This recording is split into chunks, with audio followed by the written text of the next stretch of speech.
الحمدللہ رب العالمین والصلاة والسلام علی رسولہ الکریم۔ السلام علیکم ورحمۃ اللہ وبرکاتہ۔ یسن القرآن نام کی آسان تفسیر کا لیسن نمبر 5.71 ہے، یعنی 5ویں سورہ کا لیسن نمبر 71 اور تھی میں سورہ مائدہ آیات 103 تا 105۔ اس کا پارٹ 1 ہم پریزنٹ کر چکے ہیں، یہ پارٹ 2 ہے، اس میں ان آیات کی تفسیر بیان کی گئی ہے۔ پارٹ 1 میں ان آیات کا ورڈ بائی ورڈ اور فریز بائی فریز اردو اور انگلش ٹرانسلیشن پریزنٹ کیا جا چکا ہے۔ ان آیت کو ہم ایک بار ریوائز کرتے ہیں ان کے ترجمے کے ساتھ۔ اعوذ باللہ من الشیطان الرجیم، بسم اللہ الرحمن الرحیم۔ ما جعل اللہ من بحیرۃ ولا سائبۃ ولا وصیلۃ ولا حام ولکن الذین کفروا یفترون علی اللہ الکذب واکثرهم لا یعقلون۔ وَإِذَا قِيلَ لَهُمْ تَعَالَوْا إِلَى مَا أَنزَلَ اللَّهُ وَإِلَى الرَّسُولِ قَالُوا حَسْبُنَا مَا وَجَدْنَا عَلَيْهِ آبَاءَنَا أَوَلَوْ كَانَ آبَاؤُهُمْ لَا يَعْلَمُونَ شَيْئًا وَلَا يَهْتَدُونَ يَا أَيُّهَا الَّذِينَ آمَنُوا عَلَيْكُمْ أَنفُسَكُمْ لَا يَضُرُّكُمْ مَنْ ضَلَّ إِذَا اهْتَدَيْتُمْ إِلَى اللَّهِ مَرْجِعُكُمْ جَمِيعًا فَيُنَبِّئُكُمْ بِمَا كُنْتُمْ تَعْمَلُونَ۔ ترجمہ دیکھیں ان آیت کا۔ اللہ نے نہیں مقرر کیا بحیرہ اور نہ ہی سائبہ اور نہ وسیلہ اور نہ حام، لیکن جن لوگوں نے کفر کیا وہ جھوٹے بہتان باندھتے ہیں اللہ پر، اور ان میں کے اکثر عقل نہیں رکھتے۔ اور جب ان سے کہا جائے آؤ تم اس کی طرف جو اللہ نے نازل کیا اور رسول کی طرف، وہ کہتے ہمارے لیے کافی ہے وہ جس پر ہم نے اپنے باپ دادا کو پایا، خواہ ان کے باپ دادا کچھ نہ جانتے ہوں اور نہ ہدایت یافتہ ہوں۔ اے ایمان والو، تم پر تمہاری جانوں کی حفاظت ہے، تم کو نہ نقصان پہنچا سکے گا جو گمراہ ہے، جبکہ تم ہدایت پر ہو۔ تم سب کو اللہ کی طرف لوٹنا ہے، پھر وہ تم کو جتلا دے گا جو تم کرتے تھے۔ تفسیر آیت دیکھتے ہیں، آیت 103 پر ہم فوکس کریں گے۔ کسی چیز کو حلال یا حرام کرنے کا اختیار اللہ تعالیٰ کو ہے، یا اس کے اذن سے اس کے رسول صلی اللہ علیہ وسلم کو۔ اگر کوئی شخص اللہ اور رسول کی حلال کی ہوئی چیزوں کو حرام اور حرام کی ہوئی چیزوں کو حلال کرتا ہے تو وہ تشریع اور قانون سازی کا حق اپنے ہاتھ میں لے رہا ہے۔ یعنی اگر کوئی یہ سمجھتا ہے کہ اللہ اور رسول کے علاوہ کوئی اور بھی انسانوں کے لیے شریعت بنا سکتا ہے، قانون سازی کر سکتا ہے، تو اس کی یہ معنی ہے کہ وہ حقوق ربانی میں مداخلت کرنے کا مجرم بن رہا ہے، یعنی اللہ کا جو حق ہے وہ اپنے ہاتھ میں لے رہا ہے۔ اس آیت میں کفار کی ایسی مداخلت کا ذکر فرمایا جا رہا ہے کہ جن جانوروں کا گوشت اور دودھ اللہ تعالیٰ نے حلال کیا، ان سے خدمت لینے، ان پر سواری کرنے اور ان پر بوجھ لادنے کی اجازت بخشی، لیکن یہ کفار اپنے من گھڑت تجویزوں سے ان کو اپنے اوپر حرام کر دیتے ہیں اور کہتے ہیں کہ ہمیں اللہ تعالیٰ نے یہ حکم دیا ہے، حالانکہ یہ سراسر جھوٹ اور بہتان ہوتا ہے۔ جن جانوروں کو مشرکین اپنے اوپر مختلف طریقوں سے حرام کر دیا کرتے تھے، ان کے کچھ نام اس آیت میں ذکر کیے گئے ہیں۔ آیت 103 کا پہلا حصہ ہے ما جعل اللہ من بحیرۃ ولا سائبۃ ولا وصیلۃ ولا حام۔ اللہ نے نہیں مقرر کیا بحیرہ اور نہ ہی سائبہ اور نہ وسیلہ اور نہ حام۔ یہ چاروں الفاظ کی ہم تشریح دیکھتے ہیں کہ بحیرہ، سائبہ، وسیلہ اور حام کیا چیز ہے۔ بحیرہ اس کا لغوی معنی ہے کان چرا، یعنی وہ جانور جس کا کان چیرا گیا ہو، پھاڑا گیا ہو۔ یہ وہ اونٹنی ہے جو 5 بچے جنتی ہے اور آخری بچہ نر ہوتا ہے تو اس کا کان چیر کر اسے چھوڑ دیا جاتا تھا، یعنی اس پر سواری کرنا منع ہو جاتا تھا اور اس کا گوشت سب اپنے اوپر حرام خیال کر لیتے تھے۔ دوسرا لفظ ہے سائبہ۔ اگر کوئی آدمی سفر پر جاتا یا بیمار ہوتا تو وہ نظر مانتا کہ اگر میں خیریت سے گھر پہنچ گیا یا اس بیماری سے صحتیاب ہو گیا تو میری یہ اونٹنی سائبہ ہوگی، اور پھر اس کا دودھ، گوشت اور اس پر سواری بھی بحیرہ کی طرح حرام تصور کرتے۔ ایک حدیث دیکھتے ہیں سلسلے میں، سعید بن مسیب رضی اللہ عنہ بیان کرتے ہیں بحیرہ وہ اونٹنی سمجھی جاتی جس کا دودھ دوہنا بتوں کی وجہ سے منع کر دیا جاتا تھا اور کوئی شخص اس کا دودھ نہیں دھوتا تھا۔ سائبہ وہ اونٹنی ہے جس کو وہ اپنے بتوں کے لیے چھوڑ دیتے تھے اور اس پر کسی چیز کو لادا نہیں جاتا تھا۔ حضرت ابو ہریرہ رضی اللہ عنہ بیان کرتے ہیں کہ رسول اللہ صلی اللہ علیہ وسلم نے فرمایا میں نے عمرو بن عامر خزائی کو دیکھا، وہ دوزخ میں اپنی آنتوں کو گھسیٹ رہا تھا کیونکہ یہی وہ شخص تھا جس نے سب سے پہلے سائبہ اونٹنیوں کو چھوڑا تھا۔ یعنی اس حدیث میں بحیرہ کے معنی بتائے گئے ہیں، سائبہ کے معنی بتائے گئے ہیں اور اس شخص کا ذکر کیا گیا ہے جس نے ان فتنوں کو ایجاد کیا۔ کہ آپ صلی اللہ علیہ وسلم نے دیکھا کہ جہنم میں وہ اپنی آنتوں کو گھسیٹ رہا تھا، یعنی وہ جہنم میں سزا بھگت رہا تھا۔ ایک حدیث اور دیکھتے ہیں، آگے کے 2 الفاظ کے سلسلے میں، ایک وسیلہ ہے اور ایک حام ہے۔ وسیلہ وہ اٹھنی ہے جس کے پلوٹھے 2 بچے اوپر تلے کے مادہ ہوں، یعنی 2 بچے جس کے سیکوینس میں مادہ ہوں، ان دونوں کے درمیان کوئی نر اونٹ پیدا نہ ہوا ہو، اسے بھی وہ اپنے بتوں کے نام وقف کر دیتے تھے۔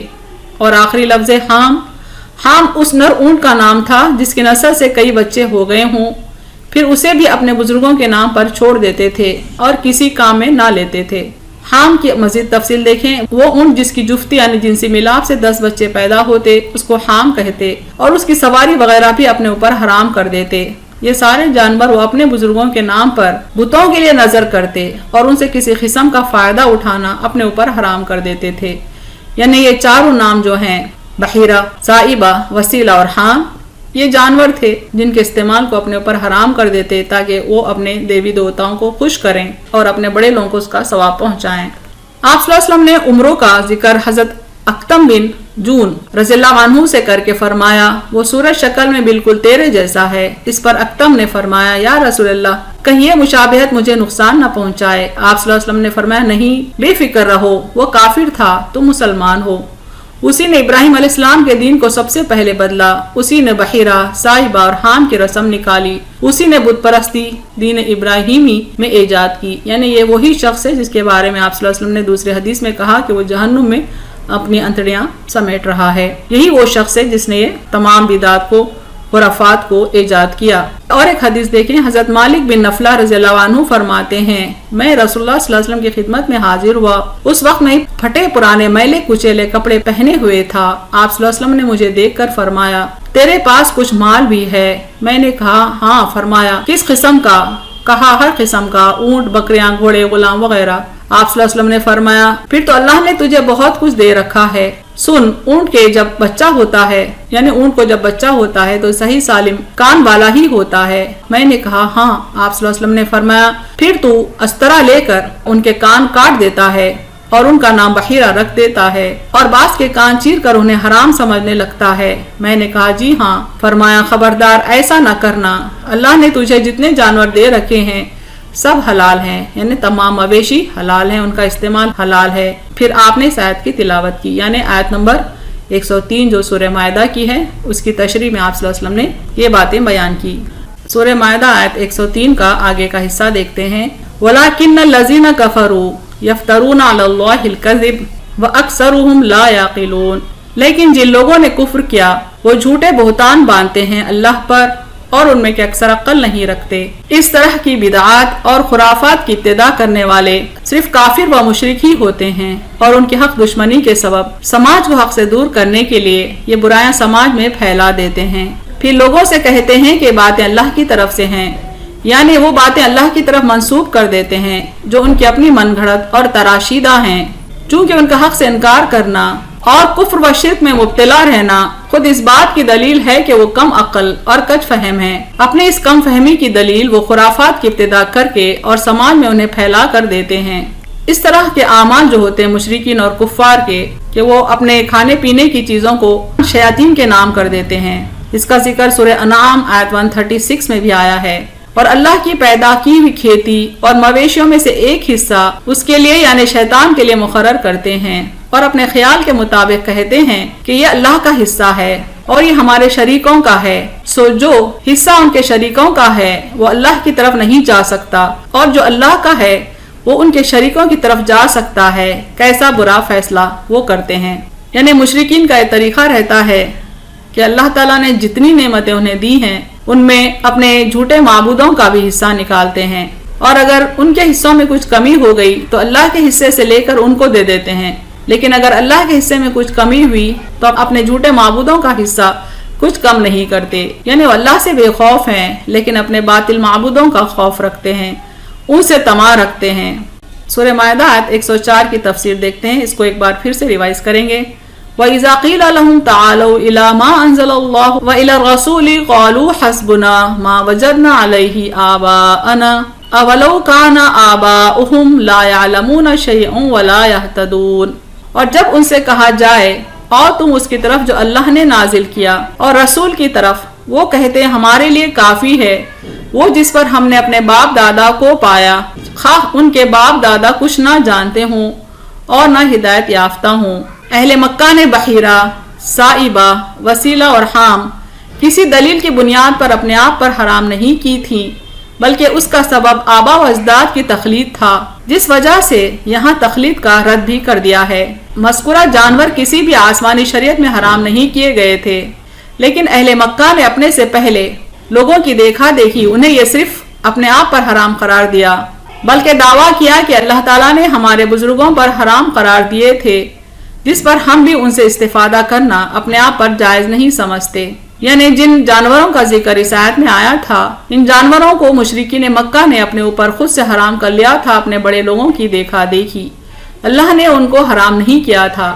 جب ان کو اللہ کی طرف یعنی اللہ کے احکامات کی طرف اور رسول صلی اللہ علیہ وسلم کی تعلیمات کی طرف بلایا جاتا تو غرور سے تکبر سے اکڑ کر کہنے لگتے کہ ہمیں ہمارے آبا و اجداد کا راستہ ہی کافی ہے، یعنی یہ بھی وہ غور نہیں کرتے چاہے ان کے آبا و اجداد جاہل ہی کیوں نہ ہوں، گمراہی کیوں نہ رہے ہوں۔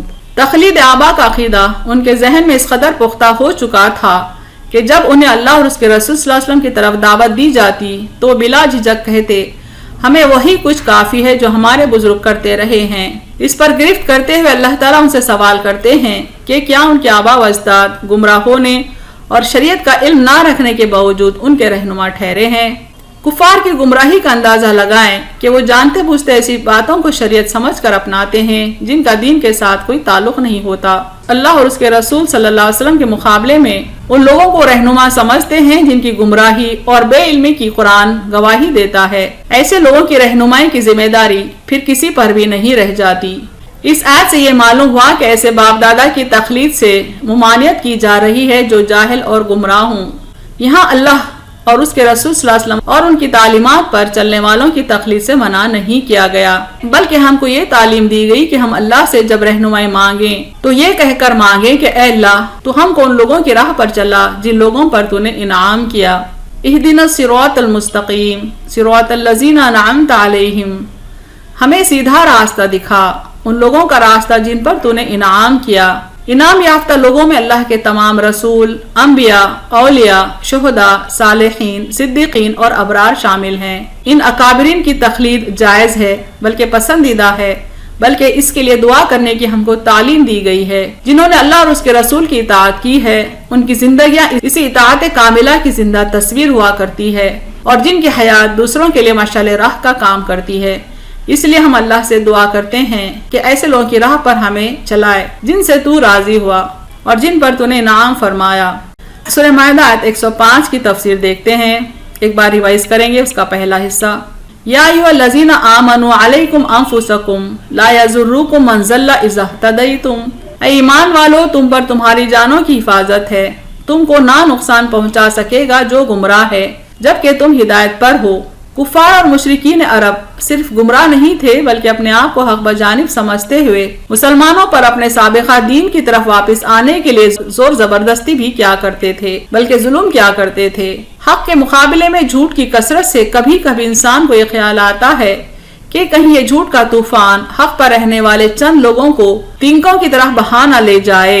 ایسی صورت میں اللہ تعالیٰ کے لیے ضروری تھا کہ مسلمانوں کی ہمت افزائی کریں اور اس بات سے انہیں واقف کریں کہ جب انسان حق پر ہوتا ہے اور اپنے اعمال کی نگرانی کرتا ہے، یعنی نفس، شیاطین اور لوگوں کو اپنے اوپر حاوی نہیں ہونے دیتا، تب گمراہ لوگ اس کا کچھ بھی نہیں بگاڑ سکتے۔ اس آیت کا ہرگز یہ مطلب نہیں کہ انسان صرف اپنے اعمال کی نگرانی کرے، دوسروں کے اعمال کی پرواہ نہ کرے۔ یعنی اللہ تعالیٰ فرماتے ہیں کہ اے انسان اگر تو حق پر ہے تو گمراہ رہنے والے تیرا کچھ بگاڑ نہیں سکتے۔ اس کا یہ معنی نہیں ہے کہ انسان صرف اپنی پرواہ کرے اور اطراف کے ماحول سے لاپرواہ ہو جائے، بلکہ ہم کو دوسروں کے اعمال کی اصلاح بھی کرنے کا حکم ہے۔ بلکہ ہم کو یہ حکم ہے کہ اپنے اعمال کی اصلاح کرتے ہوئے دوسروں کی اصلاح کی کوششیں بھی کرتے رہیں۔ خاص طور پر امت محمدیہ کے صلحاء کی ذمہ داری ہے کہ اللہ کے بندوں کو دین کی طرف بلائیں اور ان کی اصلاح کریں۔ کنتم خیر امت اخرجت للناس تأمرون بالمعروف وتنہون عن المنکر وتؤمنون باللہ، تم بہترین امت ہو جنہیں لوگوں کے لیے پیدا کیا گیا ہے، تم لوگوں کو بھلے کاموں کا حکم دیتے ہو اور برے کاموں سے روکتے ہو اور اللہ پر ایمان لاتے ہو۔ آیت 105 کا آخری کا حصہ دیکھیں۔ الی اللہ مرجعکم جمیعا فینبئکم بما کنتم تعملون، تم سب کو اللہ کی طرف لوٹنا ہے، پھر وہ تم کو جتلا دے گا جو تم کرتے تھے۔ یعنی حق پرست اور باطل پرست سب کے سب ایک روز اللہ کے ہاں حاضر ہوں گے، تب اللہ تعالیٰ بندوں کے آگے حق و باطل کا فرق واضح کر دے گا، اور باطل پرستوں کو ان کے بدعمالیوں سے صرف واقف ہی نہیں کرے گا بلکہ ان کو سزا بھی دے گا۔ اس طرح نیک لوگوں کو ان کا اعمال نامہ ہی نہیں دیا جائے گا بلکہ ان کو اس کی جزا بھی دے گا، یعنی ان کے نیک اعمال کی جزا بھی انہیں دی جائے گی۔ اہم نکات دیکھتے ہیں اس تفسیر کے۔ اللہ تعالیٰ ان آیات میں ان لوگوں کی ملامت کرتے ہیں جو اللہ کی حلال کردہ چیزوں کو حرام ٹھہراتے ہیں تاکہ اپنے باطل معبودوں کو خوش کریں۔ بظاہر یہ کہتے ہیں کہ یہ سب کچھ اللہ ہی نے سکھایا ہے اور ان کے آباء و اجداد کو انہوں نے ایسا ہی کرتے ہوئے پایا ہے، لیکن یہ ان کا اللہ پر جھوٹا بہتان ہے اور ان کی کم عقلی کی دلیل ہے۔ اور جب ان کم عقل مقلدین کو اللہ اور رسول کی تعلیمات کی طرف بلایا جاتا تو تکبر سے کہتے ہیں کہ وہی وہم و گمان کی تعلیمات ان کے لیے کافی ہیں جو انہوں نے اپنے گمراہ اور جاہل باپ دادا سے حاصل کی ہیں، اور یہ اپنی جہالت پر شرمندہ ہونے کے بجائے مسلمانوں پر جبر و ظلم کرتے تھے کہ وہ اپنے سابقہ مذہب پر واپس آ جائیں۔ اللہ تعالیٰ فرماتے ہیں کہ اگر مومن بندے راہ راست پر قائم رہیں تو پھر انہیں کوئی نقصان نہ پہنچا سکے گا، اور پھر حشر کے دن اللہ تعالیٰ یہ بتا دے گا کہ کون حق پر تھا اور کون باطل پر، لیکن اس روز انسان کا پچھتاوا اسے کچھ کام نہ آ سکے گا۔